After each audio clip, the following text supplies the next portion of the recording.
A recent breakthrough by a dedicated team of researchers might have finally uncovered the location of the ill-fated flight MH370. In this video, we'll delve into the details of this astonishing finding, exploring the implications and the journey to this potentially monumental discovery. The baffling disappearance of MH370 sparked one of the largest search and rescue operations ever conducted. Here's a brief timeline of the initial search efforts. March 8, 2014, MH370 reported missing after failing to arrive in Beijing. The initial search efforts concentrated on the South China Sea, based on the latest detected location by civilian radar. March 9th through the 11th, 2014, the search zone expanded to include the Strait of Malacca as military radar data indicated that the plane might have reversed its course. March 12th through the 14th, 2014, the search area widened further, extending into the Andaman Sea. Numerous countries such as China, the United States, and India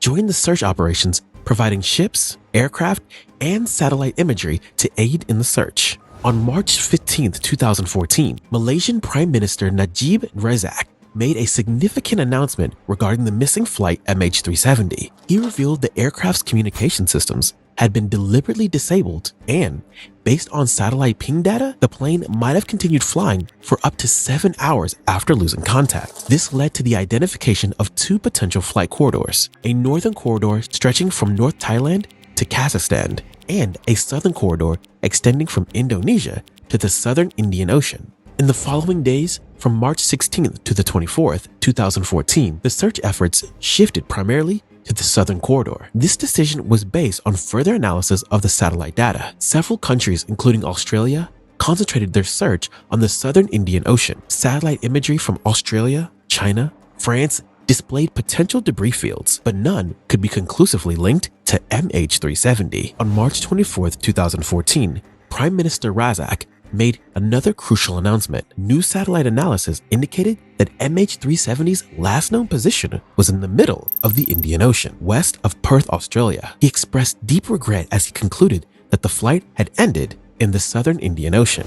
From March 25th to April 2014, the search efforts intensified in the southern Indian Ocean. Ships and aircraft from various countries joined forces, combing the vast area in hopes of finding traces of the ill-fated flight. Despite these extensive efforts, the ultimate fate of flight MH370 remained shrouded in mystery. The search intensified, with underwater drones and specialized equipment deployed to meticulously scan the ocean floor. Despite these extensive efforts, MH370 remained elusive, deepening the tragedy of the event that left families in anguish and the aviation world in shock. The international commitment to solving this mystery was evident in the massive search and rescue operations and the deployment of advanced technology. Yet, the final resting place of MH370 and the reasons for its disappearance remained a mystery. In the ongoing search for MH370, a team from the University of Western Australia, UWA, have utilized reverse drift modeling, a new aircraft tracking technology.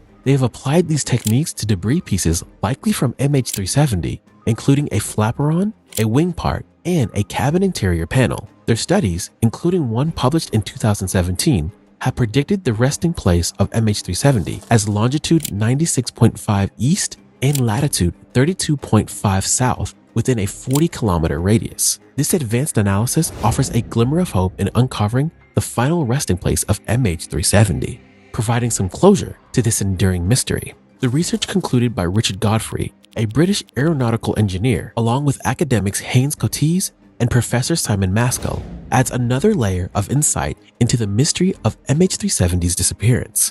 Godfrey's approach, which utilizes the Weak Signal Propagation Reporter Network, WSPR-NET, represents a novel method in tracking the aircraft's flight path and potential impact location. WSRP-NET, a global network of amateur radio operators, transmits and receives low-power signals capable of long-distance travel.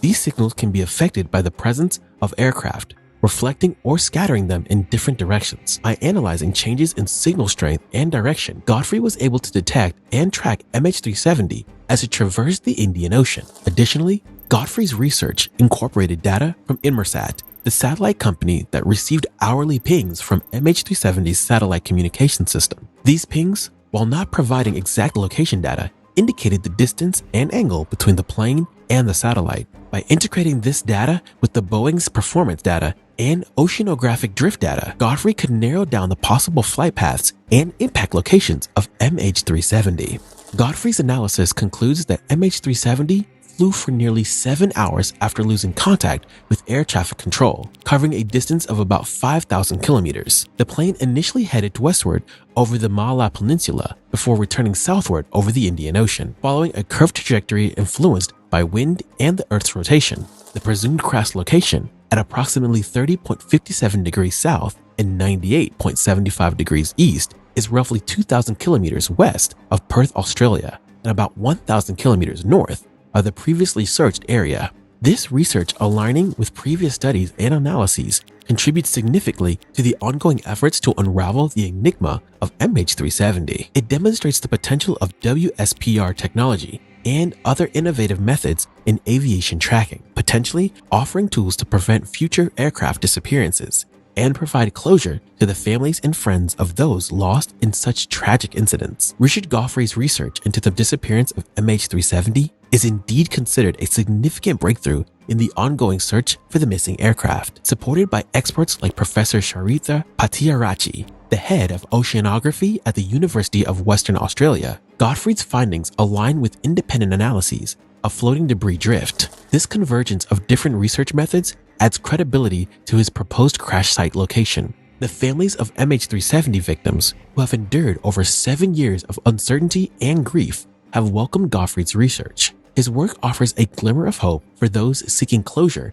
and answers to this long-standing mystery. Godfrey's research underscores the need for a renewed search for MH370, advocating the use of advanced technologies like underwater drones and specialized scanning equipment to explore the ocean floor. He emphasizes the importance of this endeavor not only for the relatives of those aboard MH370, but also for the broader aviation industry and the flying public. Uncovering the truth about MH370's fate is crucial for understanding what happened and ensuring the safety of future flights. For those interested in following the developments in this captivating mystery and supporting the ongoing search for MH370, subscribing and liking content related to these efforts can help raise awareness and keep the conversation alive. Your engagement is valuable in maintaining the momentum towards finding answers and providing much needed closure to the families affected by this tragedy. Thank you for following along on this discussion on the ongoing search for MH370 and the groundbreaking developments in this mystery. If you're interested in staying updated on this topic and other similar content, please consider subscribing to our channel. Your support helps us to continue to provide insightful updates and keep the conversation going. Subscribe now to be a part of this community seeking answers and understanding in some of the most intriguing mysteries of our time.